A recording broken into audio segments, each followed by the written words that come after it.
écoutez Europe 1, il est 8h16, Pierre de Villeneuve. L'interview politique d'Europe 1, Jean-Vincent Placé, sénateur de l'Essonne et président de l'Union des démocrates et écologistes. Et votre invité, David Doucan. Messieurs, c'est à vous. Bonjour Jean-Vincent Placé. Bonjour David Doucan. Bon, alors vous avez vu cette décision du gouvernement à Marseille qui autorise la société Alteo à continuer à déverser des tonnes et des tonnes de déchets toxiques en pleine mer Méditerranée. L'esprit de la COP21 n'aura pas duré longtemps. Ce n'est pas une bonne décision, évidemment. C'est dans les calanques de Marseille, un lieu remarquable, magnifique, dans les eaux de la Méditerranée. Et évidemment, je déplore cette décision du préfet des Bouches-du-Rhône. Et en revanche, je me réjouis de la réaction très ferme de Ségolène Royal, la ministre de l'écologie, qui a dénoncé cela. Décision de Manuel Valls, soyons précis. Le préfet applique la décision du Premier ministre. Du et on retrouve toujours le même problème, c'est l'écologie contre l'emploi, la nature contre l'économie. On n'en sort pas de ça, Jean-Vincent Placé. Alors, moi, je cherche, avec mes amis de l'Union démocrate et écologiste, à justement ne pas opposer la question du développement économique et des normes environnementales et la protection de la nature. Au contraire, je pense que c'est particulièrement complémentaire. Mais c'est vrai que dans des dossiers de ce type-là, territoriaux, difficiles depuis longtemps, ça fait 20 ans que cette société Alteo, d'ailleurs je le dis, fait des efforts pour moins émettre de métaux toxiques dans ces eaux, dans ces boues, qui sont de moins en moins rouges, mais évidemment ce n'est pas convenable tout de même par rapport aux normes environnementales qui sont celles de la protection de la nature, surtout dans un site aussi remarquable. Très, très brièvement, le plus important, c'est de sauver des emplois ou de sauver l'environnement ? Les deux, en général. C'est justement le souci, je pense, qu'a eu Ségolène Royal, d'essayer de peser sur la société pour qu'elle change effectivement ses modes de production et de transport et de distribution. Ce que cette société a commencé à faire, alors c'est comme toujours un peu le verre à moitié plein, le verre à moitié vide, parce que l'autorisation n'est que pour 6 ans. Alors ça devait être un moment 20 ans, puis 10 ans, puis 6 ans, donc c'est un compromis. Le compromis ne me va pas, mais bon, il est là et c'est la loi qui s'applique. Alors parlons de ce débat qui agite la classe politique française depuis maintenant presque 10 jours, la déchéance de nationalité. Vous êtes pour. Moi, vous allez voter pour le texte. Non mais... Il y a le sujet de fond, parce que je trouve incroyable les caricatures que nous entendons, les diatribes, les indignations au perché, notamment de la gauche sur cette affaire. C'est pas la gauche de la gauche, il y a eu Jean-Marc Ayrault, il y a Anne Hidalgo. Je ne mélange pas le type de critique, parce qu'à un moment c'était Hitler, c'était Pétain, c'était Vichy, enfin bon, on a entendu tout et n'importe quoi, ça n'apporte pas beaucoup de sérénité au débat. C'est quoi le débat ? Bon, la question de la déchéance de la nationalité. Nous sommes dans un moment où nous avons été durement frappés par des terroristes qui sont issus de notre territoire français ou binationaux français.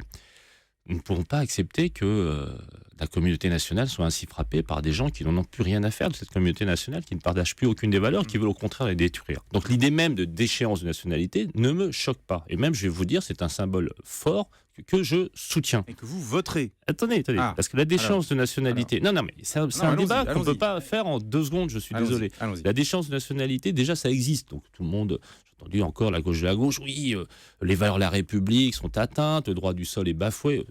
Non, voilà, il y a déjà un article, 2 articles même, 23.7 du Code civil, 25, qui disposent déjà ces éléments de déchéance de nationalité. Personne ne critiquait jusqu'alors. Le problème, c'est qu'il y a un problème d'égalité. Voilà. C'est l'égalité. Exactement. Le président veut maintenant étendre non pas seulement aux naturalisés binationaux, mais aussi aux nés en France. Et à cet égard, il déploie une argumentation d'amélioration d'égalité. Et je dois reconnaître que je suis modérément convaincu, parce qu'à partir du moment où on va vers cette déchéance de nationalité, que je soutiens, le principe même, je le soutiens, je pense qu'il faut trouver une mesure qui soit réellement égalitaire pour l'ensemble des Français. C'est-à-dire Qu'est-ce que vous proposez ? Même si je connais la difficulté liée notamment à la Convention de l'ONU de 61 sur les apatrides, la mesure, pour justement qu'elle ne braque pas, et je le comprends ça, parce que j'ai senti beaucoup d'émotions chez les binationaux nés en France par rapport à une forme de discrimination, de stigmatisation, alors qu'ils apportent énormément, c'est une chance extraordinaire. Quelle est la mesure que vous proposez, Jean-Vincent Placé ? Je souhaite qu'on réfléchisse à étendre, y compris la déchéance de nationalité, aux Français, uniquement Français. Alors, je sais la difficulté de créer des apatrides, donc il y a un vrai débat de convention internationale. Et si ce débat juridique, je l'ai entendu d'ailleurs, c'était pas moi tout seul qui l'ai inventé, Julien Drey a évoqué le sujet, j'ai entendu aussi Nathalie Kosciusko-Morizet, j'ai entendu des gens assez raisonnables. On a compris votre proposition, le professeur Duhamel que vous connaissez ici sur cette chaîne, et je pense que l'égalité est importante par rapport à la déchéance de nationalité, ou à défaut, l'idée qui monte aujourd'hui, qui pourrait être une sortie par le haut, c'est la question de l'indignité nationale, qui a une belle référence historique dans la mesure où pour tous. Quitte à créer des apatrides, on a compris votre proposition. Question précise. Oui. Vous connaissez par cœur à la fois le Sénat, dont vous êtes membre, mais aussi l'Assemblée nationale. Les 3/5, il les a aujourd'hui ou pas, le président ? Aujourd'hui, je pense que oui, parce qu'il y a une majorité silencieuse, comme souvent, de la plupart des parlementaires et socialistes et des républicains. Il faut dire les choses telles qu'elles sont. On entend beaucoup se manifester la gauche de la gauche, le front de gauche, les Verts, très peu les centristes en réalité. J'ai entendu les jupéistes qui sont effectivement opposés à la proposition du gouvernement. Au Parti socialiste, les frondeurs sont opposés. Mais j'ai quand même l'impression que la grande masse qui ne se prononce pas attend d'ailleurs un petit peu, et ça me paraît assez légitime quand on est parlementaire, parce que moi aussi je suis attentif à ça, je ne suis pas attentif aux sondages, je suis attentif à ce que disent les gens dans nos circonscriptions, et heureusement, parce que sinon on n'aurait pas beaucoup de légitimité parlementaire. Il y a vos retours de terrain, il y a les sondages que vous évoquez. Oui. L'opinion, c'est le grand argument du gouvernement, c'est de dire voilà, plus de 80% des Français sont favorables à cette mesure, on doit les entendre, on y va, on vote la mesure. Mais alors attendez, question, dans ce cas-là, si l'opinion c'est l'argument principal, pourquoi il ne va pas au référendum ? Pourquoi il ne va pas au référendum, le président ? Moi, pour le coup, je ne suis pas vraiment favorable au référendum, et je n'ai jamais été. C'est-à-dire que c'est une position constante chez moi. Je sais que c'est risqué de demander son avis directement aux citoyens ? C'est pas une question de risque, mais quand les questions sont complexes,